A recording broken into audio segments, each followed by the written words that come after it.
Oke teman-teman, jumpa lagi di channel Ahmad Hilmi Yusuf. Saya harap dimanapun kalian berada, semoga dalam keadaan sehat walafiat, dimudahkan segala urusannya dan dilancarkan rezekinya. Amin ya rabbal alamin. Kali ini ingin membahas mengenai perbatasan Indonesia-Malaysia yang lagi baru-baru ini. Ya, sebenarnya sudah lama, tapi kali ini dibahas lagi begitu. Dan di video kali ini nanti Perdana Menteri Malaysia yaitu Datuk Seri Anwar Ibrahim memberikan penjelasan kepada ahli parlemen Malaysia. Karena saya perhatikan beberapa ahli parlemen maupun beberapa kreator Malaysia itu ingin mendengarkan penjelasan langsung dari Pak Anwar Ibrahim ini, teman-teman, terkait perbatasan Indonesia dan Malaysia yang ada di Kalimantan itu, ya. Saya perhatikan kalau di Indonesia itu tidak terlalu begitu disibukkan ya, tapi kalau di negara tetangga kita di Malaysia itu banyak sekali, ya tidak sedikit, tapi ya cukup banyak begitu. Ahli parlemen maupun kreator yang mempertanyakan mengenai batas wilayah Indonesia dan Malaysia ini. Oke, tanpa lama-lama langsung saja kita simak. Silakan.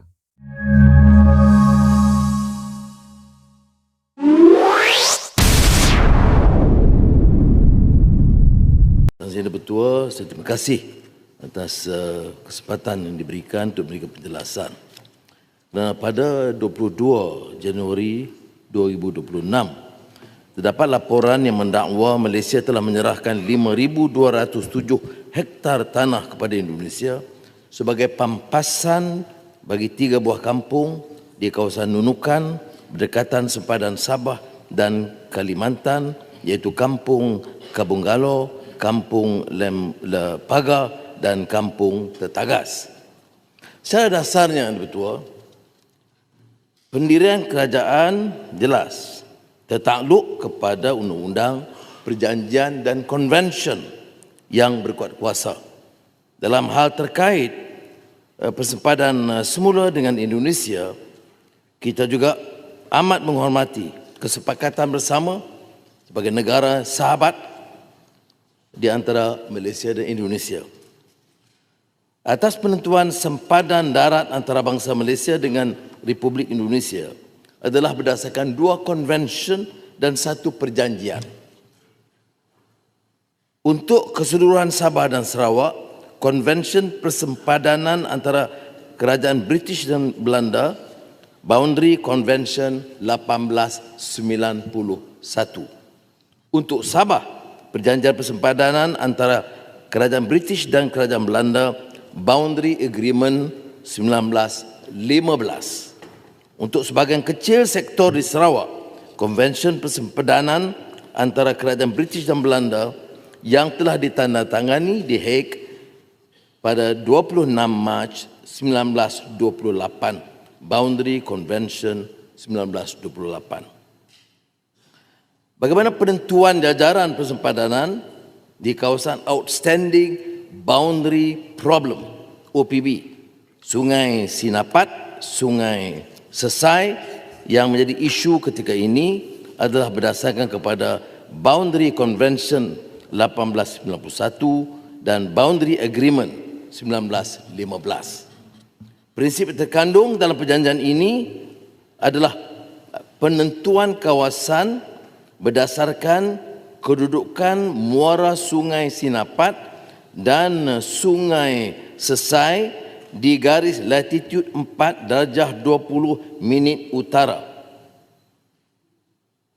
iaitu di utara garis latitude 4 minit 20 utara, kawasan itu adalah di bawah British, Sabah. Manakala di selatan garis latitude 4 minit 20 utara, kawasan itu adalah di bawah Belanda, Indonesia. Kerja-kerja persempadanan dimulakan pada tahun 1977 bersama Indonesia dan Malaysia. Berdasarkan peta dalam perjanjian tahun 1915, kedudukan muara Sungai Sinapat dan Sungai Sesai berada di selatan garis latitude 4 minit 20 utara Namun demikian, hasil daripada pengukuran bersama didapati Sungai Sinapat sebenarnya bermuara di utara garis latitude 4 dan 20, bukannya di selatan. Maka pada pandangan Malaysia, semua lembangan sungai yang bermuara di utara garis latitude 4, 20 tadi adalah kepunyaan Malaysia. Dan saya bentangkan juga peta supaya dapat difahami. Kawasan OPB sebelum ini tidak boleh dianggap sebagai kawasan milik mana-mana negara, kerana kawasan itu merupakan kawasan rundingan dan penentuan sempadan yang masih belum dimuktamadkan sejak dulu lagi. Saya ingin menegaskan bahawa penentuan sempadan tidak bersandarkan pada prinsip pampasan atau timbal balik atau untung rugi seperti yang didakwa. Sebaliknya, penentuan sempadan antara Malaysia dan Indonesia lebih bersandarkan kepada konvensyen dan perjanjian seperti yang dijelaskan tadi. Jarak keseluruhan sempadan darat antara bangsa Malaysia dan Indonesia dianggarkan sepanjang 2,064 km dan dibahagikan kepada 2 sektor. Ada terpapar. Sektor Sabah Kalimantan Utara dianggarkan sepanjang 419.4 km dan sektor Sarawak Kalimantan Barat dianggar sepanjang 1,644.6 km. Jadi buat masa ini hanya pengukuran sempadan sektor Kaltara yang telah dimuktamadkan, yang melibatkan 2 OPB, Pulau Sebatik dan Sungai Sinapat, Sungai Sesai dalam kawasan OPB B2700 dan B3100. Bagi outstanding border problem OPB Pulau Sebatik, kerja kesihatan, penandaan, pengukuran semula oleh kedua-dua negara dijalankan pada bulan Februari hingga November 2019. Itu yang dikatakan hasil pengukuran yang diperolehi mendapati jarak muktamad East Pillar ke New West Pillar 23.842 km. Manakala bagi OPB, Sungai Sinapat dan Sungai Sesai, kerja siasatan, penandaan, pengukuran yang dibuat sekali di antara pegawai-pegawai pemetaan Indonesia dan Malaysia dilakukan sehingga Ogos 2022 dan Oktober 2023. Itu jarak muktamad 11,545 km. Jadi proses pengukuran rundingan itu berjalan selama 47 tahun sejak 1977,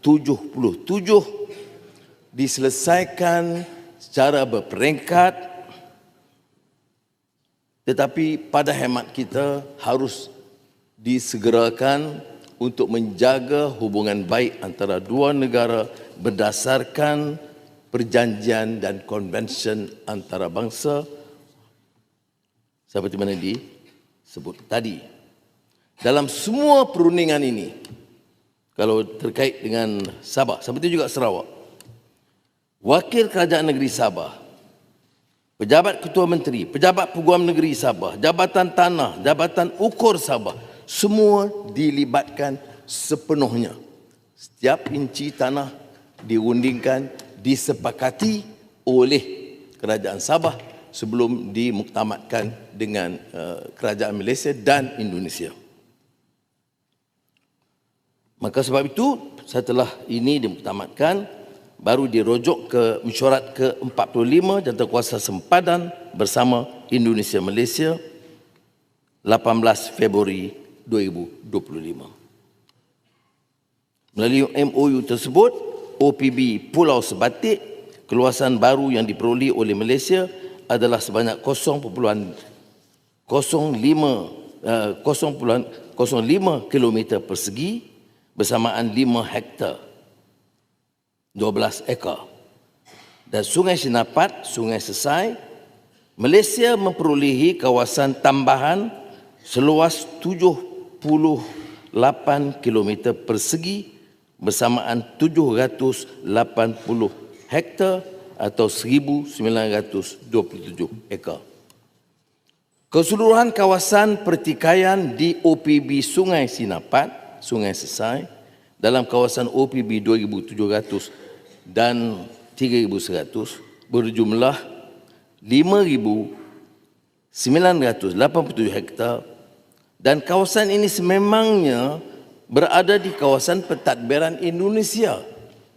Kalau lihat peta, itu kawasan yang daripada awal hak Indonesia, tetapi oleh kerana peta itu belum dimuktamadkan, kita tidak bersetuju. Tapi selama ini sejak 1915 itu tidak dipertikai oleh semua kerajaan Inggeris dan kerajaan Malaysia sejak 1915.